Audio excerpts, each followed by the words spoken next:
a su canal Mechatronically. En esta sesión veremos la teoría del teorema de Thevenin. Tenemos aquí una pequeña descripción sobre de qué trata. Nos dice que el teorema de Thevenin tiene como objetivo simplificar los cálculos de un sistema eléctrico complejo por un circuito eléctrico equivalente mucho más simple. Cuenta con tres de sus ventajas. Una de ellas es que el circuito obtenido luego de aplicar este teorema es mucho más simple y rápido para calcular voltajes y corrientes o la potencia capaz de entregar un circuito al conectar una carga. Como segunda ventaja tiene que se puede aplicar a cualquier elemento del circuito, siempre y cuando éste tenga al menos una fuente independiente.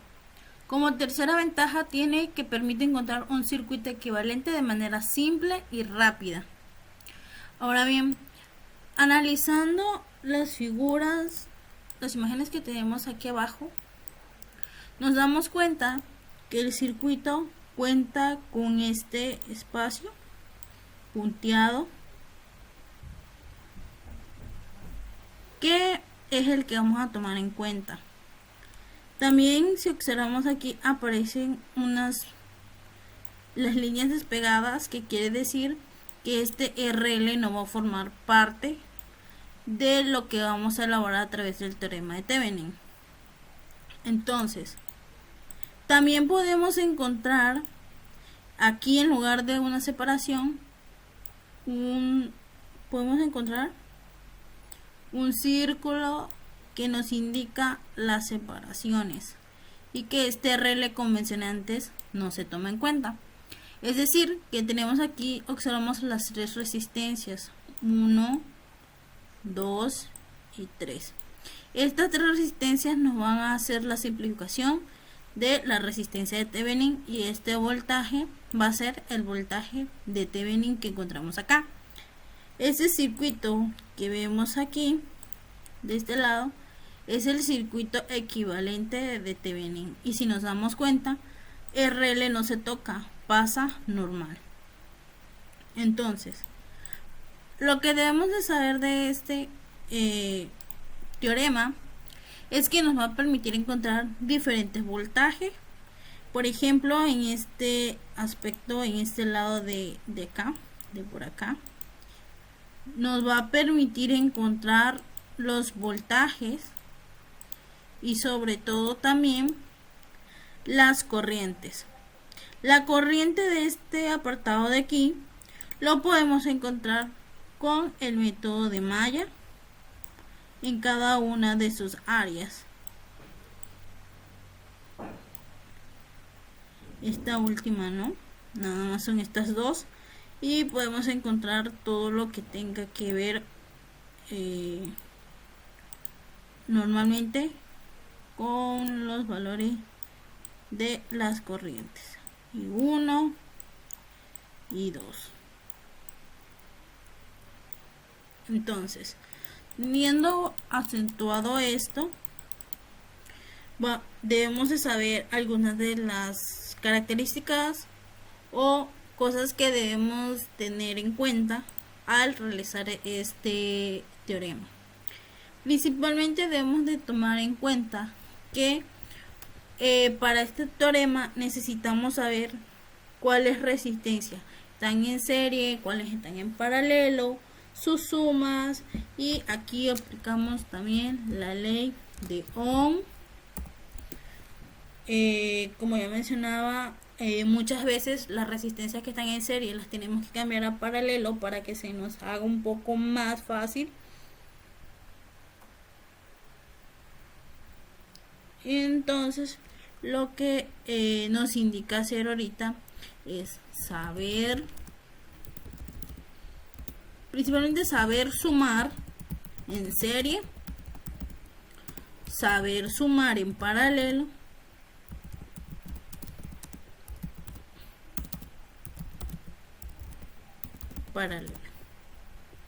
Bueno,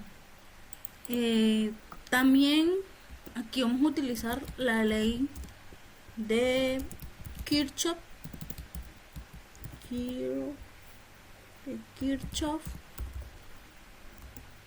También hay un aspecto importante que vamos a marcar en la parte de las sumas en paralelo, debido a que en esta parte hay una excepción.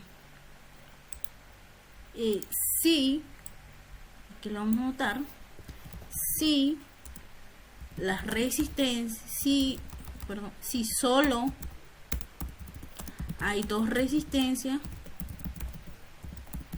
en paralelo, se suman de la siguiente manera. Ok, ahorita vamos a ver la manera en la que este aspecto se suma. Entonces, se suma de la siguiente manera.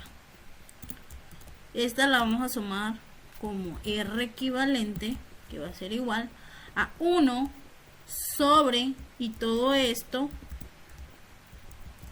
va a ser 1 sobre R1 más 1 sobre R2.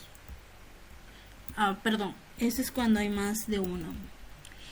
Cuando solo hay dos resistencias en paralelo, lo que vamos a hacer es R1 va a multiplicar a la otra resistencia, y todo esto va a estar dividido entre R1, pero ahora ya no es multiplicado, sino va a ser dividido, va a ser sumado, perdón.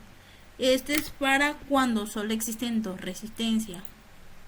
Hay otra sección que la voy a poner por aquí por abajo, es que cuando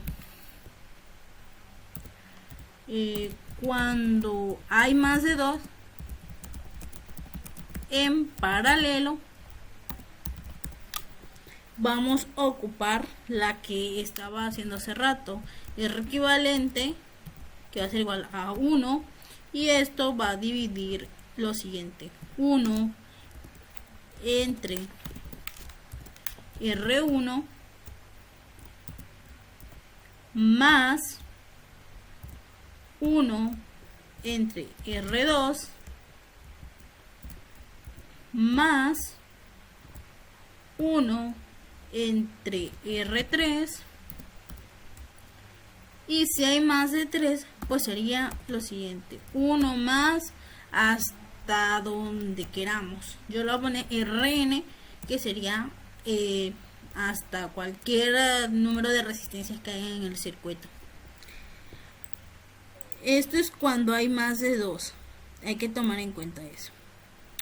Cabe también anotar aquí que cuando solo hay en serie,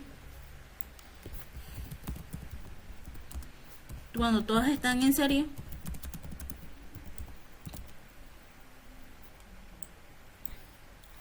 solo se suman, solo estas se suman. Es decir, vamos a hacerlo un poquito más chiquito, es decir, que la equivalente, la resistencia equivalente va a ser igual a R1 más R2 más R3 más Rn. Ok, entonces hay que tomar en cuenta estos aspectos porque nos van a servir mientras hagamos nosotros la realización de ejercicios de este teorema. Otro punto importante es que debemos de saber la ley de Kirchhoff para cuando vayamos a hacer lo que les mencionaba anteriormente, lo de por el teorema de mallas, por el método de mallas tenemos que utilizar nosotros, obviamente, es la ley de Kirchhoff. Esto nunca se les vaya a olvidar, ya que tengamos todos para sacar, por ejemplo, voltaje. Si están en corriente, si lo tenemos que pasar a voltaje, tenemos que ocupar la ley de Ohm. Y pues mediante eso ya lo sabemos que la ley de Ohm más común de pasar corriente a voltaje, de corriente a voltaje, va a ser voltaje es igual a R por I. La resistencia que vamos a querer, por ejemplo, yo quiero nada más el voltaje de esta parte aquí porque es donde está aquí. Vamos a poner que aquí, en lugar de tener un voltaje tuviéramos nosotros aquí esto, una corriente. Entonces lo que vamos a hacer nosotros es, como esta corriente está en paralelo con R2, va a ser resistencia, la resistencia obviamente 2 multiplicada, esto lo va a multiplicar por, va a estar multiplicada mayormente por la corriente que vamos a obtener en la malla. Y aquí ya nos daría obviamente el voltaje total del circuito. Mayormente son las partes que debemos de aprendernos para este tipo de teorema, porque muchas veces no vamos a encontrar tampoco este voltaje aquí, sino vamos a encontrar uno así. Entonces nosotros tenemos que hacer los cálculos precisos tanto para encontrar la resistencia equivalente y el voltaje equivalente. Ahora bien, para encontrar el voltaje de Thevenin cuando existe una corriente es aplicando esta ley para que nos dé este voltaje. Esto sería todo a partir de lo que es la teoría que tenemos. Espero principalmente que les haya servido mucho y que haya sido de su entendimiento también. En el siguiente video veremos cómo utilizar este teorema en un ejercicio, y posteriormente, como anteriormente, les dejaré un ejercicio para que ustedes practiquen lo aprendido. Cabe también destacar como una definición final más complejo o más entendible, que este teorema busca solo reducir un circuito grande o un circuito muy extenso en un circuito básico, para así permitirnos a nosotros sacar de una manera más rápida los voltajes y las resistencias equivalentes, y muchas veces también por el método de mallas sacar las corrientes que hay en cada espacio del circuito. Y pues eso sería todo. No olviden darle a la manita like, suscribirse si les ha gustado este video.